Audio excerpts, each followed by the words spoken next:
ito na po yung tsura nitong area, no? Diyan sa may nilagay nilang sheet pile. So napuno na rin po nila ng buhangin. Ayan, no?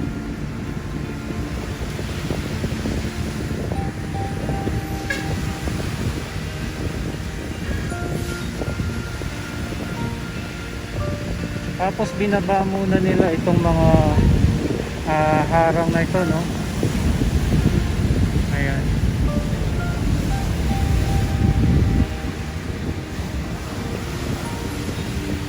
So dito naman sa kabila, ito naman yung itsura ngayon. Malaking bagay talaga na matambakan ito, no? Kasi hindi na aabot pa dito yung alon. So ito ay may 30 meters pa yung lawak nito ng pagtatambak. So malayo-layo na rin. At yung araw-araw naman na pag kukolekta ng basura, hindi na aabot dito, no? Kung meron man, ilan na lang. Tapos hanggang doon na lang sa shoreline yung talagang pangungulekta ng basura. At ang kagandahan, hindi na rin aabot pa o papanik dito yung hampas ng alon, para maiwasan din po yung pagbaha dito, especially here sa Roxas Boulevard.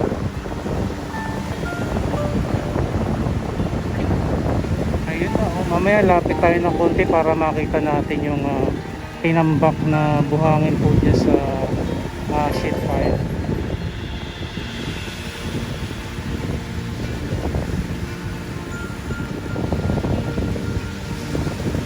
Tapos inuunti-unti na rin nila yung pagtatanggal ng mga tambak dito na buhangin, ano? Katulad sa area nito, pero may kanina pa sila nagumpisa sa may bandang unahan. Na linis na rin nila, nahakot na rin nila yung mga tambak dito. So lakad-lakad pa po tayo.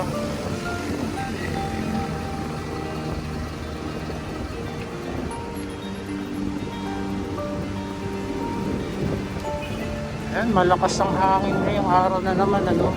Pero sabi nga ay nakalabas na raw po si Bagyong Dante. Wala lang tayong info pa ngayon kung meron bang paparating o po nakapasok ng bagyo. Pero ito po nga itsura ngayon dito sa Baywalk, Manila Bay. So ito na, nakapag tapon na sila ng buhangin dyan sa area, no? Sa pinaka-rectangular area na nalagyan po nila ng sheet pile. At itong yung mga platform na bakal, ayan ay pinapwesto naman nila ngayon.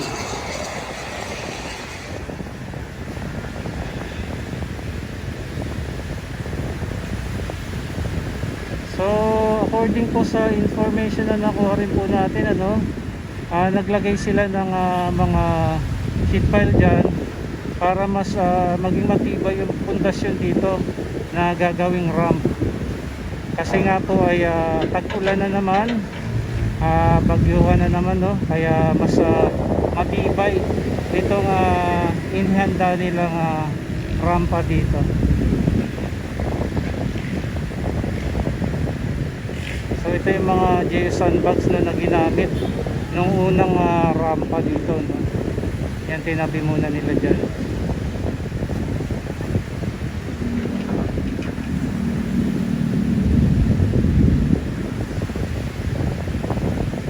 Ayan, kasalukuyang pinupwesto po nila yung mga bakal dyan na daraanan dyan ng mga equipment, ano.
kasalukuyang binababa po nila itong mga ano dyan, harang ano na nakalagay sa seawall. Ngayon binaba na nila.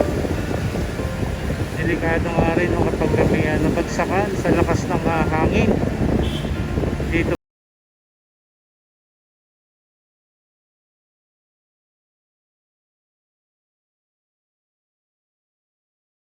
Yung mga nagbabagsakan ng mga ano, mga sanga no ng puno ng nyug, especially mga patay na no, ayan no.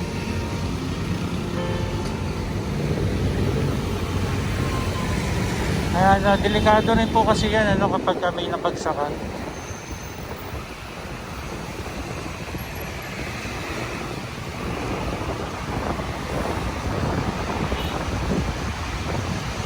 Ang lakas ng hangin, yan nagbabagsakan po yung mga dahon ng nyug. Masakit din to kasi yung ano niya stem niya masakit din yan pagka tumama sa ulo mo or mukha. Tapos yung mga naka-assign po ngayon na mga DPS no, ayan kasalukuyang nililinis po nila ngayon. Ayan, so iniipon-ipon muna sa isang area, pagkatapos kukolektahin po yan ng truck ng DPS.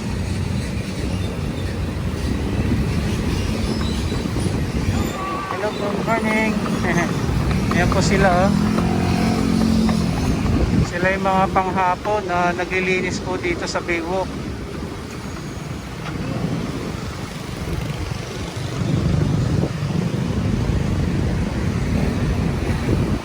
Sila ate so i-ano muna nila, ipunin muna rito para may kukuhanin po ng truck yan, mga tuyong dahon ng puno ng nyug.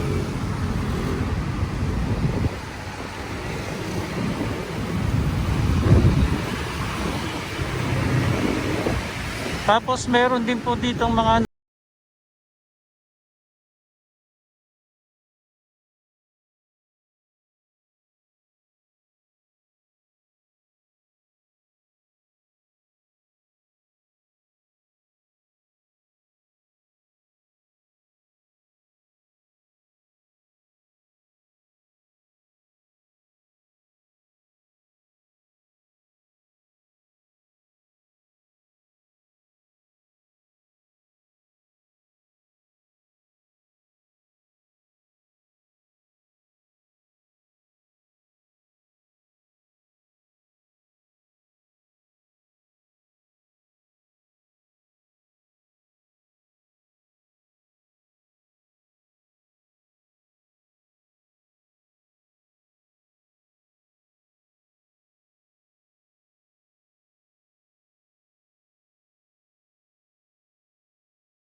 ngayong oras na ito po yung mga kababayan natin na mga namamasyal-masyal po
Pero andyan lamang po yan sa ibaba.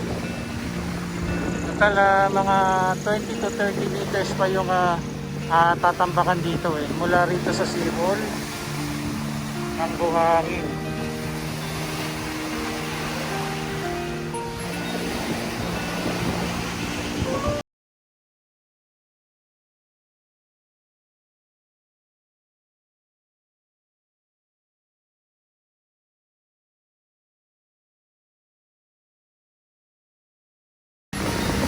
May mga ilan-ilan na rin mga namamasyal. No? Actually, hindi gaano kainitan ngayon. Mahangin po. No? Mga oras na ito.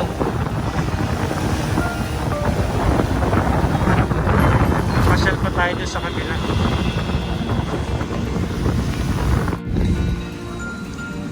Dito po sa mga area na wala pang gaanong tambak ng buhangin, tendency nga kasi mas makalapit yung alon dito sa mga batuhan at mapunta rin dito sa area dito sa pinatatayuan natin yung tubig dagat sa lakas ng hampas ng alon. Pero kagandahan nga lang po, naayos na rin yung mga drainage dito, kaya yung mga tubig na masishoot dito, yung babagsak na yan doon sa mga susunod na outfall, katulad po dito sa Remedios, para makadiretso naman papunta doon sa STP or Sewerage Treatment Plant. Pero kadalasan po pagka during storm surge, yung mga rainwater, yung mga tubig baha dyan gawa ng pag-ulan, minsan dito po kasi ang bagsak niya sa mga outfall. So ang mangyayari ay nagpapakawala po sila rito mga tubig na galing sa ulan. And sa mga outfall dito, yan, dito sa area, nagpapakawala sila ng mga rainwater. Ayan, tapos dito sa Remedios, nakaplano rin po ito na lagyan ng HDP pipe. And so mga 400 meters pa yung kakabit dito, no? Kapag ganito katulad ng tag-ulan, yung mga rainwater palalabasin po doon 400 meters yung layo.